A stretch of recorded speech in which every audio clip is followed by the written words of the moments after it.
Nagbubunga na rin ng ilang gabing puyat, pagod, pawis at sakit sa ulo dahil sa wakas nakapagtayo na din ng shop. Si Pets Coco friend hindi ako.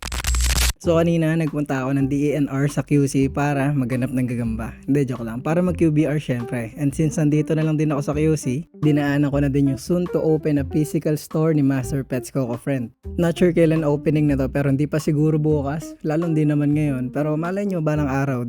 Huwag mong kantahin boy. Anyways, madami na nga pala naka-display dito. Tapos alam ko lahat ng mga naka-display ina-out ni Master. So kung may mga natipuan kayo dito sa mga pinapakita natin, pwede na kayo mag-inquire dito sa mga page niya or pwede rin kayo pumunta sa physical store na mismo. Di ko lang sure kung magpapapasok na si Master kasi di pa tapos nga ni. Talagang binisita ko lang kasi nakaka-excite yung progress sa mga pinapakita ni Master Ayan siya, busy araw-araw sipag lang yarn. So ang sarap din tumambay dito, unti lang ka-artista Ayan, ang dami kong fans Hi fans. Lintig lintig ang pagka-chismoso na itong mga to De, joke lang, mababait yan, hindi nga natakbo kahit binuksan ko na yung pinto Anyways, ano pa ba meron dito? Itong mga products ng Pets Coco Friends, mga reptile essentials makakamura ka talaga dito pag dumiretso ka na ng physical store kasi wala ka ng shipping fee, di ba? Pamasahe nga lang. Ayan, UVA tsaka UVB available. Tsaka itong mga pang sanitize ng enclosure ng pets, substrate. Kompleto na yan boy. Mamimili ka na lang kung anong trip na trip mo substrate sa Pets Coco friend. Sa mga leopard gecko naman, wala pa masyado naka-display. Ito pala nakita ko, si Doc Leng.